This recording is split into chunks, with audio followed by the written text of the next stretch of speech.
एक समय की बात है, एक विशाल जंगल में एक चौड़ी नदी बहती थी। नदी के किनारे एक ऊंचा जामुन का पेड़ था, जिसकी शाखाओं पर काले बैंगनी रसीले जामुन लटकते थे। इस पेड़ पर एक समझदार बंदर रहता था, जिसका नाम था चिंटू। चिंटू न सिर्फ चतुर था, बल्कि उसकी आंखों में एक खास चमक थी, जो उसकी बुद्धिमानी को दर्शाती थी। वो हर दिन जामुन खाता, नदी के किनारे बैठकर मछलियों को देखता और अपने दिन का आनंद लेता था। लेकिन उस नदी में एक मगरमच्छ रहता था, जिसका नाम था भोलू। भोलू दिखने में भोला भाला था, लेकिन उसका मन लालच और चालबाजी से भरा था। एक दिन भोलू ने चिंटू को पेड़ की सबसे ऊंची डाल पर बैठे हुए देखा। चिंटू एक जामुन तोड़कर बड़े मजे से खा रहा था। भोलू की आंखों में लालच की चमक आ गई। उसने सोचा, अगर मैं इस बंदर से दोस्ती कर लूं, तो मुझे रोज जामुन मिलेंगे। उसने चिंटू को आवाज लगाई, ए बंदर भाई, तुम्हारा नाम क्या है? मैं तुम्हारा दोस्त बनना चाहता हूँ। चिंटू ने नीचे देखा और हंसते हुए कहा, मेरा नाम चिंटू है, और तुम कौन हो, नदी के राजा? भोलू ने मुस्कुराते हुए जवाब दिया, मैं भोलू हूँ, इस नदी का मगरमच्छ। चलो दोस्ती करते हैं, तुम मुझे जामुन दो और मैं तुम्हें नदी के उस पार की सैर कराऊंगा। चिंटू को भोलू की बातों में कुछ शक हुआ। उसने सोचा, लग रहा है जहाँ चालाकी और धोखा छिपा होता है। फिर भी उसने भोलू को परखने के लिए एक जामुन नीचे फेंक दिया। भोलू ने उसे खाया और जोर से तारीफ की। वाह, ऐसा स्वादिष्ट जामुन मैंने कभी नहीं खाया। तुम सच में मेरे दोस्त बनने लायक हो। इस तरह की दोस्ती शुरू हुई। हर दिन चिंटू भोलू को जामुन देता और भोलू उसे अपनी पीठ पर बिठाकर नदी के उस पार ले जाता। कई दिन बीत गए। एक दिन भोलू की पत्नी, जिसका नाम गंगा था, ने उससे पूछा, ये जामुन तुम हर दिन कहाँ से लाते हो? भोलू ने सारी बात बताई।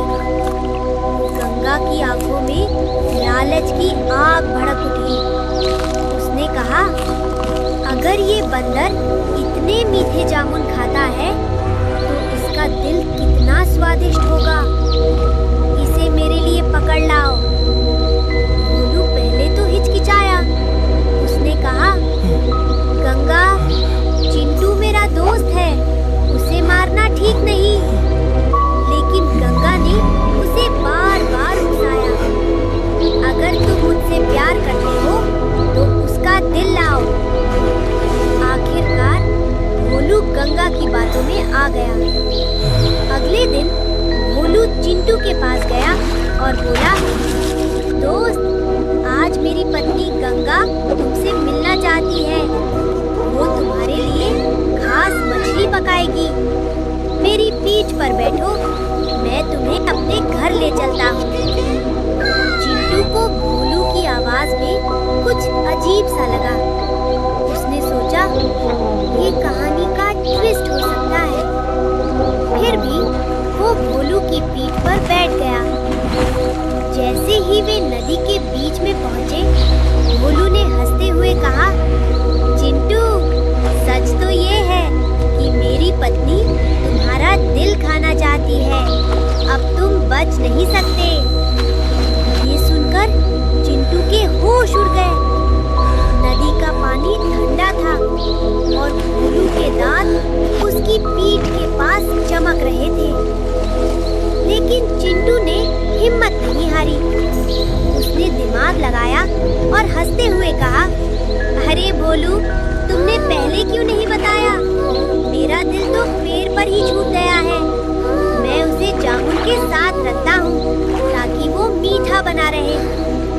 चलो वापस चलते हैं, मैं आता हूँ।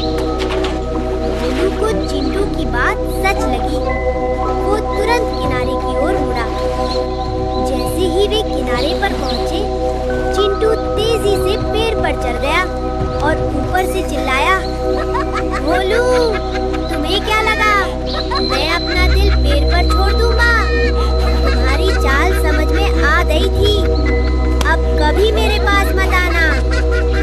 चिंटू की चतुराई ने उसे संकट से बाहर निकाला। भोलू को अपनी मूर्खता पर गुस्सा आया, लेकिन चिंटू सुरक्षित था।